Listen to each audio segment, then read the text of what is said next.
Guys, kembali lagi bersama gua di Sakahayang Review. By the way, apa kabar kalian para penonton setia Sakahayang? Sudah kangen dong dengan film hehewanan? Kalem, karena kali ini Sakahayang akan membahas film hehewanan terbaru yang sering kalian request berjudul Hungry tahun 2026. Entah siapa yang lapar, namun pastinya tidak ada kaitannya dengan bisnis dapur. Oke lah, daripada hewannya keburu kabur, mending kita langsung saja ke pembahasannya. Dan jika kalian suka dengan channel ini seperti biasa, silahkan subscribe aja, biar gak ketinggalan video menarik lainnya dari Sakahayang. Sebelum ke filmnya, ada sedikit pengumuman di mana merchandise dengan model terbaru sudah launching di toko Orange Sakahayang Store, di mana kini Sakahayang membuat model psikopat Jason imut seukuran saku depan yang tersedia di warna putih dan juga navy. Lalu ada model Jason dewasa juga yang garang dan berwibawa. Tak cuman itu, ada model kumpulan tokoh-tokoh horor yang didesain sangat imut, dikumpulkan dan dipadukan dengan kaos warna navy yang begitu elegan. Tapi bagi para uhti yang pengen beli, kalem, ada model tangan panjangnya juga yang kita aplikasikan di warna toska menawan. Dan yang terakhir, spesial kaos model Michael Myers Black in White juga sudah tersedia. Tentunya, semua kaos tersebut sudah bermerek dengan merek Sakahayang yang bukan abal-abal, apalagi murudul. Tunggu apalagi, silahkan check out sekarang juga sebelum kehabisan, karena jika memakainya, pastinya kegantengan dan kecantikan kalian akan bertambah 19 juta %. Tapi kok modelnya AI ngab? Kan kata Pak Wapres juga kita harus mengedepankan AI. Film ini diawali dengan diperlihatkannya suasana poek hutan berawa yang berada di wilayah New Mexico. Di tengah heningnya malam, seekor aligator penangkaran dengan ukuran yang sangat besar terlihat bersiap mencari mangsa.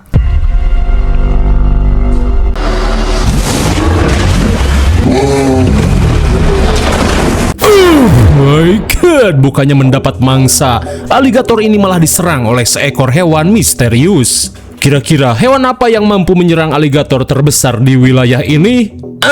Masa nggak tahu?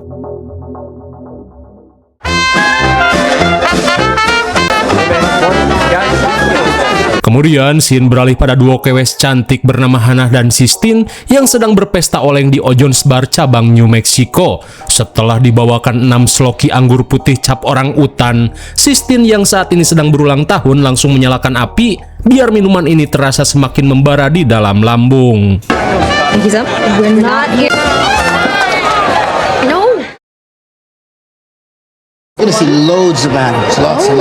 Beberapa saat kemudian, Hannah langsung memperkenalkan seorang pria bernama Rodrigo, seorang tour guide yang bekerja di Ojon's Rarakitan, di mana saat ini Hannah berniat mengajak Sistine untuk ikut berpetualang melintasi rawa-rawa sembari melihat keanekaragaman hayati yang ada di wilayah ini.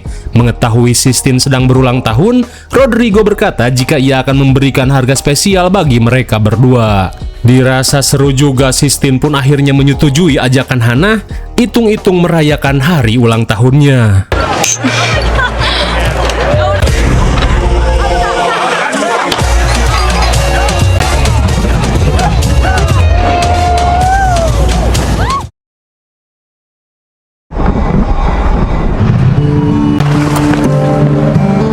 Di keesokan harinya, setibanya di titik penjemputan, Rodrigo langsung mengabsen para wisatawan yang akan ikut dalam turnya. Di mana untuk rombongan pertama, ada sebuah keluarga cemara yang terdiri dari si kakek dan juga anak cucunya yang sudah tidak sabar melihat aligator di alam bebas. Hingga sesaat kemudian, Sistine dan Hannah akhirnya datang dengan kondisi masih kobam, sisa party semalam.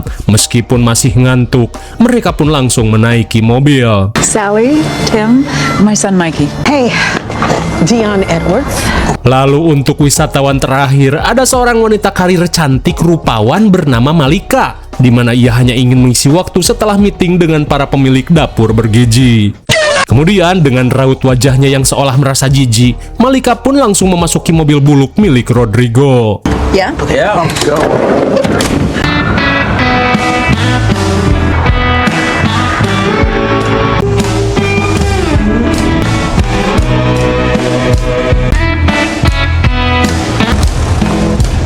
Singkat cerita, setelah melakukan perjalanan jauh, akhirnya mereka pun sampai di dermaga Ojon's Rarakitan. Sebelum memulai petualangan, mereka pun dipersilahkan untuk memilih-milih souvenir dan oleh-oleh terlebih dulu, sementara dirinya akan mempersiapkan perahu wisata. Ready? Yes. Yeah. Got it? Beautiful. Yeah. This one was much uglier than this. Gators. I got my gator.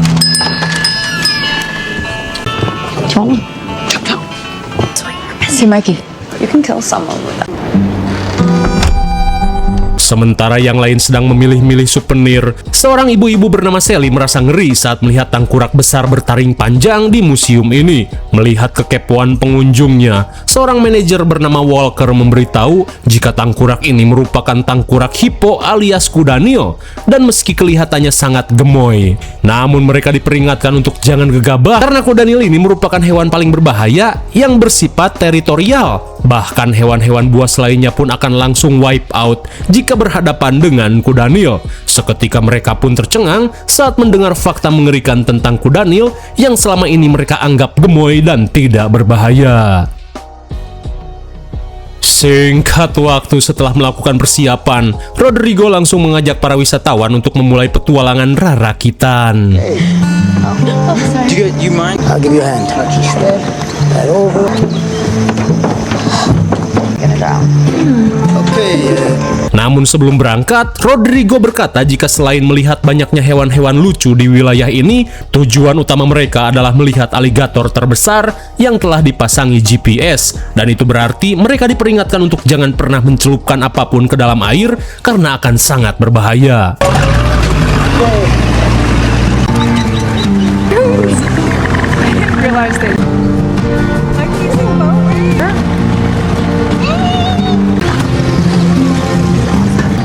When do we see the big one?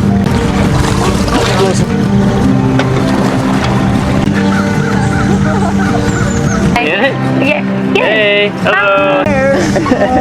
Oh my gosh. You want to... Will be worth the journey, Tim. Singkat cerita, setelah seru-seruan menyusuri rawa, Rodrigo yang tiba di titik lokasi GPS langsung memancing kemunculan si tokoh utama, yaitu aligator terbesar di wilayah ini. Namun setelah dipancing menggunakan marshmallow, mereka pun heran karena tidak ada tanda-tanda kemunculan si aligator. Tak seperti biasanya, Rodrigo berniat memancingnya menggunakan paha ayam.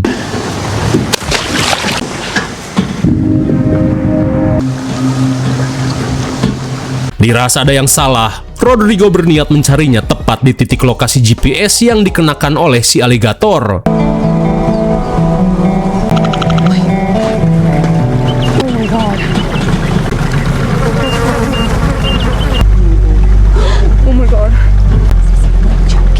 Something big. You're gonna call it in, right?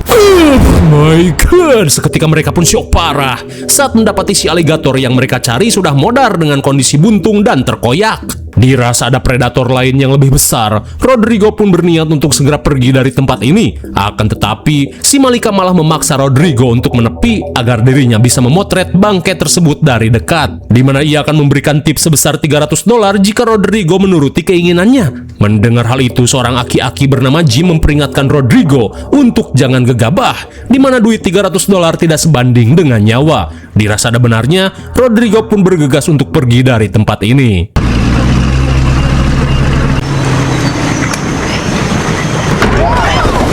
Baru saja beranjak, seketika mereka pun panik saat perahu ini seolah menabrak sesuatu yang besar di dalam air. Lalu tiba-tiba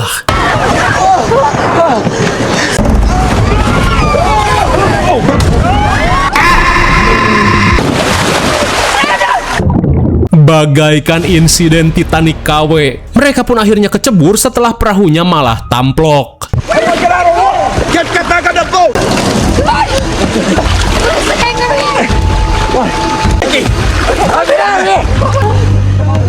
Where's the captain? Di tengah situasi genting, mereka pun panik saat Rodrigo tidak kunjung muncul ke permukaan. Di saat itu pula, si biang kerok Malika hanya bisa memanjat pohon seperti beruk. Hingga tak lama kemudian, Rodrigo akhirnya mengambang dengan kondisi terluka.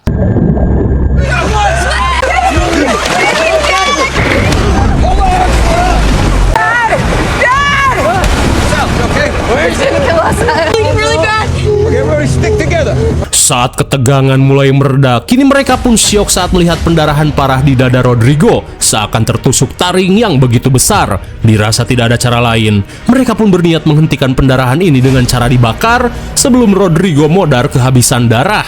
Mendengar hal itu, Rodrigo meminta mereka memanaskan pisau menggunakan suar yang tersimpan di box kuning. And easy.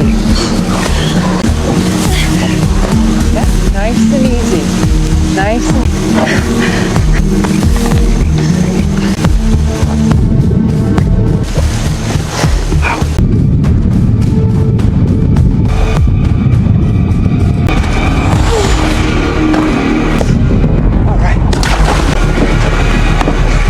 Got my knife. It's steel. Get that blade as hard as Okay. All right. I can help you. I can help. Woo! Look at me, look at me. Don't look at that. Hey, now!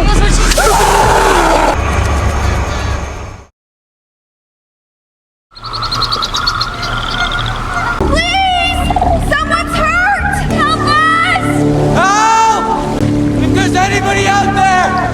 Singkat waktu, mereka pun merasa lega saat melihat Rodrigo sudah siuman. Melihat kekacauan yang terjadi, Jim pun merasa jika hewan yang menyerang mereka adalah seekor kuda Nil yang merasa tidak suka teritorinya dimasuki. Mendengar hal itu, Rodrigo pun membenarkan tebakan Jim, di mana saat tenggelam dirinya hampir remuk oleh rahangnya yang begitu besar. Beruntung saja dirinya masih bisa selamat. Namun kini, Rodrigo tidak bisa memanggil bantuan karena radio komunikasi pastinya sudah rusak terendam air. Maka dari itu, satu-satunya kesempatan mereka adalah bertahan sampai malam, karena biasanya Walker dan rekan-rekannya akan melakukan pencarian jika ada anggota Ojon Serarakitan yang telat pulang ke dermaga. Di mana kini, mereka hanya perlu bertahan sampai malam tiba.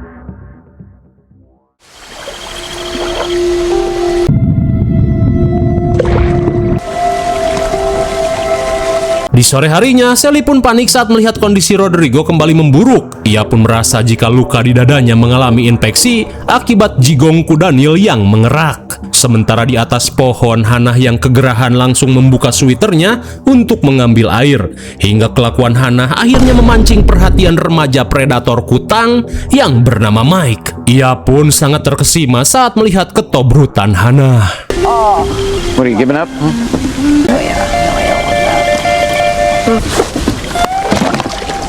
First try, really? Okay. All right. Lucky day. Sesaat kemudian, setelah mendapatkan air kemasan, Jim dan Mike langsung membagi-bagikannya pada para wisatawan. Namun baru saja merasakan kesegaran, seketika mereka pun panik saat melihat pergerakan di dalam air. Di tengah kepanikan, mereka pun berusaha memanjat pohon. Come on, Mom, go get high. Ayah, why? Di tengah situasi genting, si Sally malah mengadakan acara kecebur segala. Melihat hal itu, Sistine yang berjiwa pahlawan berniat untuk menolong Sally.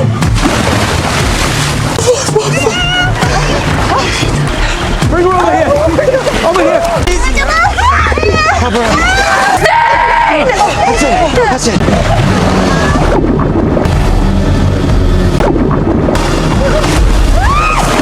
Baru saja Sally diselamatkan, kini si Tobrut Hannah yang giliran kecebur. Dan saat yang lain bersusah payah, si Malika hanya bisa cineten di dahan pohon seperti Tarzan Ek. Di tengah kepanikan, Hannah diminta untuk mendekati dahan yang dekat dengan air. Kemudian, Sistine pun bergegas untuk menyelamatkannya. Akan tetapi, Jim yang merasa Hannah tidak akan selamat, langsung berpamitan pada putrinya, di mana ia akan berusaha memancing si kuda Nil. Come to me. Listen, I'm gonna make it. Good.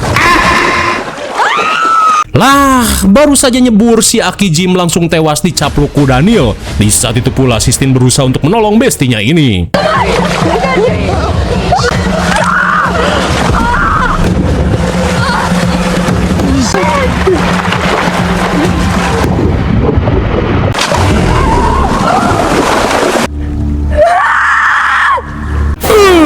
My God, sungguh mubazir. Si bohai Hannah akhirnya tewas dicaplok kuda Nil. Hingga dari kejadian ini, mereka pun seakan tidak percaya jika dalam sekejap saja, dua orang harus menjadi korban. I can't.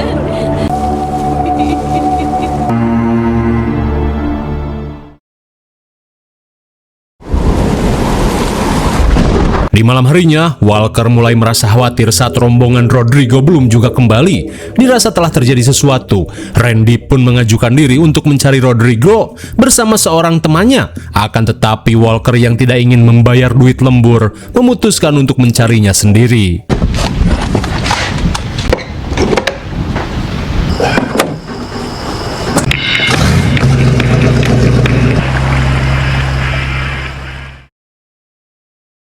Kembali ke TKP, Mike One Direction merasa heran karena sudah poek begini namun tim pencari yang dikatakan Rodrigo belum juga menunjukkan tanda-tanda pencarian. Begitupun si Malika yang sedari siang hanya nyengsle di atas dahan. Ia pun merasa jika tim pencari tidak akan datang. Lantas dengan kondisinya yang semakin melemah, Rodrigo merasa jika HP pelacak yang tersimpan dalam bagasi kini sudah matot akibat kemasukan air. Maka dari itu ia ingin seseorang membawakan HP tersebut, kali aja masih bisa dinyalakan. Mendengar hal itu, Malika yang tidak ingin modar langsung menolak dengan alasan tidak bisa berenang. Sementara itu, Sally yang tidak ingin kehilangan anggota keluarganya lagi, tak ingin Mike mempertaruhkan nyawa. Di tengah adu bacot dan alasan klasik para pengecut, Sistine yang tidak punya pilihan langsung mengajukan diri untuk mengambilnya. Meskipun beresiko, Rodrigo meminta maaf karena dirinya tidak bisa membantu akibat luka di dadanya yang semakin memburuk. Lantas, mereka pun diminta untuk menyalakan api di sekeliling perahu menggunakan pertamak oplosan karena cenahku Daniel ini takut terhadap api. Good job, Mikey.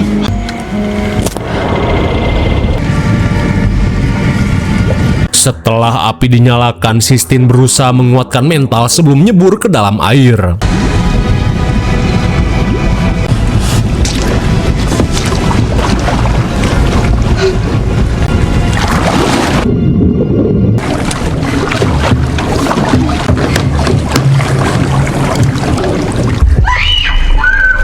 Sesaat kemudian, Sistine pun syok parah saat melihat jasad Hannah mengambang di bawah perahu.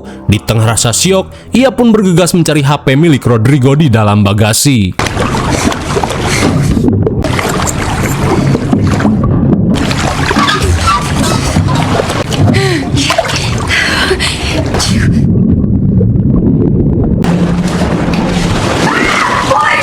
Setelah mendapatkan HP, Mike mengajak Sistine untuk bergegas karena sebentar lagi api akan padam. Sekembalinya ke permukaan, Rodrigo pun berniat untuk menyalakan HP-nya dengan menggunakan trik jadul, yaitu mencopot dan memasangkan kembali baterainya.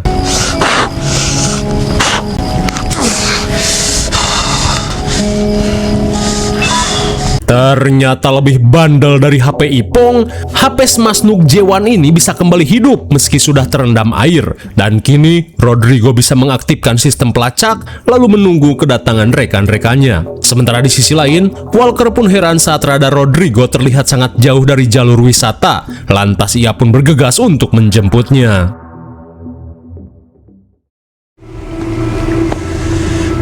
You hear that?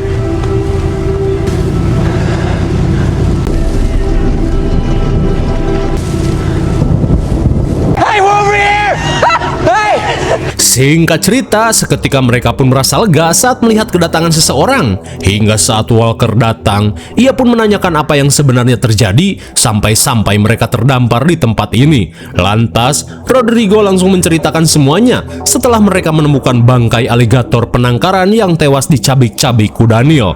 Mendengar Daniel berkeliaran di wilayah ini, Walker yang panik langsung mengajak semua orang untuk pergi.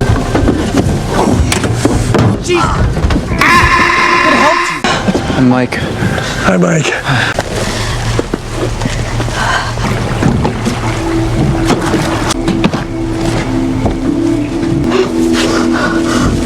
Setelah dievakuasi, Malika yang centil malah sibuk memakai sepatu high heel pay letter kesayangannya. Tak cuman itu, Malika pun malah ngebacot dengan menyalahkan pihak Ojon Serarakitan yang tidak becus menjaga keselamatan para wisatawan. Mendengar bacotan Malika yang tidak tahu diri, Mike yang muak berkata jika semua ini tidak akan terjadi jika Malika tidak ribut pengen memotret bangkai aligator.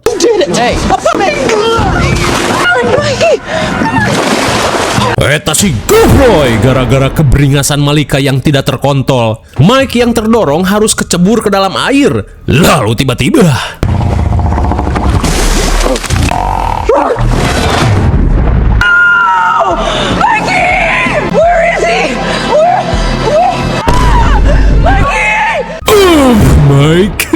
akibat kedongoan si Malika, Mike pun harus tewas dicapluk ku Daniel. Ketika Sally histeris, Malika hanya bisa orongoh melihat kejadian itu. Dirasa sudah tidak aman, Walker memutuskan untuk menunda kepergian sampai si ku Daniel itu pergi. Hingga sesaat kemudian, Sally yang terpukul terlihat kena mental saat seluruh keluarganya kini sudah tiada. Di saat itu pula, Walker berniat untuk menembak ku Daniel tadi menggunakan peluru bius supaya mereka bisa pergi dengan aman. Lah, seketika mereka pun panik saat melihat Sally malah nyebur ke dalam air. Rupanya, Sally yang sudah tidak memiliki tujuan hidup akhirnya memutuskan untuk menyusul keluarganya ke alam barzah. Melihat hal itu, Walker bersiap dengan senjatanya sambil meminta Sally untuk kembali. Akan tetapi, Sally pun langsung lenyap di dalam gelapnya rawa.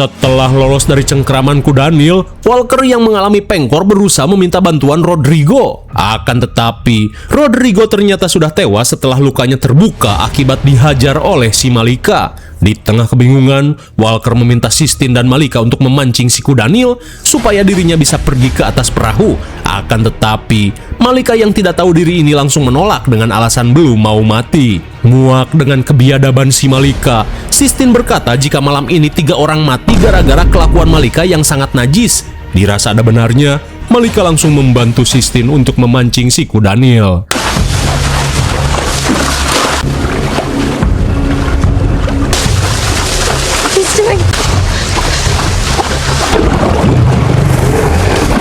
Oh my god, rupanya ku Daniel ini tidak terpancing.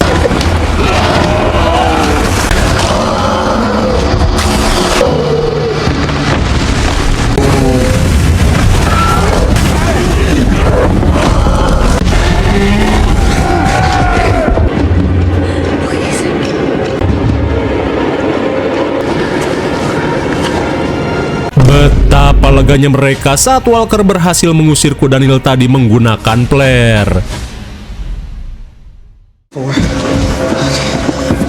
Setelah menaiki perahu, Sistine pun merasa lega saat menemukan tas milik Hannah yang berisi cemilan dan juga handycam. Lantas ketika yang lain sibuk mendayung, si Malika malah sibuk lelebok.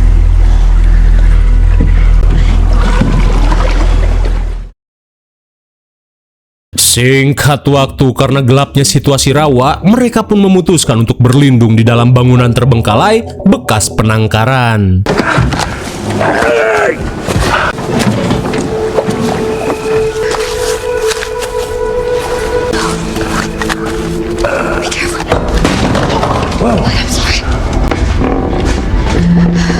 Setibanya di dalam bangunan, Walker pun kaget saat menyadari jika tempat ini merupakan tempat jagal yang dibangun pada tahun 1912, di mana ketika itu para warga yang mengalami krisis daging terpaksa harus menernak ku Daniel. Tapi naasnya, rencana tersebut tidak berlangsung lama karena sifat ku Daniel yang sangat agresif. Setelah mendengar penjelasan Walker, Sistine yang penasaran berniat mengecek keadaan sekitar.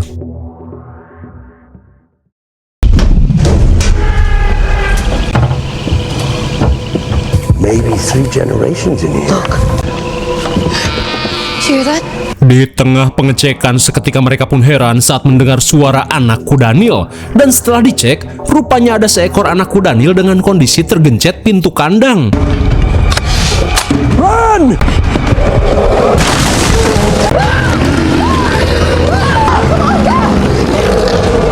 Di tengah serangan ku Daniel yang semakin membagong buta, Walker meminta semua orang untuk mencari sesuatu yang bisa dijadikan alat pertahanan. Where does it go? Wait. Sesaat kemudian mereka pun merasa lega saat menemukan sebuah drum berisi solar oplosan. Dirasa boljuk, Walker berniat memancing si ku Daniel masuk lalu menjebaknya dengan api. Oh, it's better. Mark the breath. Setelah melakukan persiapan, Walker berniat memastikan keadaan. Namun baru saja akan mengecek seketika Walker syok parah saat kuda Nil ini sudah berada di depan pintu.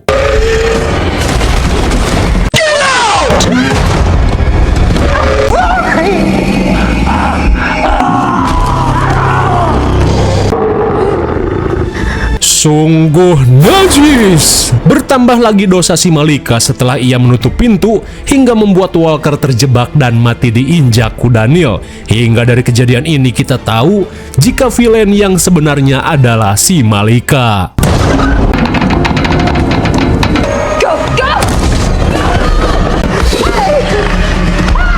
Saat Malika terpojok, ia pun memerintahkan Sistine untuk mengalihkan perhatian si kuda Nil. Hingga saat si kuda Nil teralihkan, di saat itu pula si berdebah ini malah memilih untuk kabur, membiarkan Sistine diincar kuda Nil.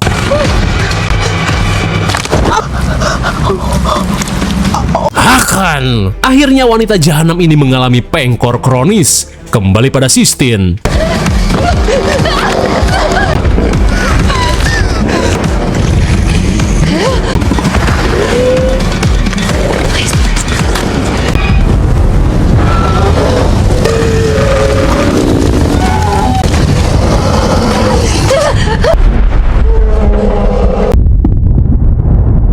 Setelah melakukan pembakaran, Sistine yang tidak memiliki dendam langsung mengajak Malika untuk kabur.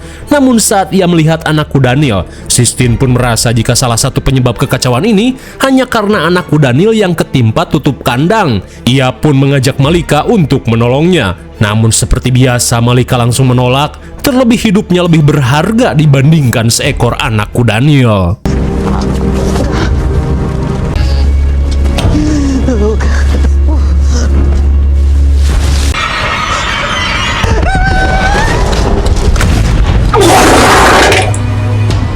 Meskipun modarnya kurang satisfying, namun akhirnya wanita berdebah ini modar di seruduk kuda Nil. Di tengah kepanikan, Sistine yang terpojok berusaha untuk menenangkan induk kuda Nil ini dengan cara membebaskan anaknya.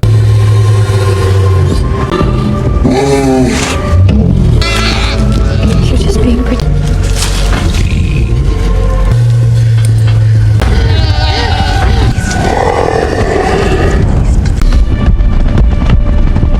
Hingga setelah keluarga kuda Nil ini pergi, Sistine pun merasa lega saat melihat helikopter jemputan yang datang setelah melihat kebakaran di tempat ini.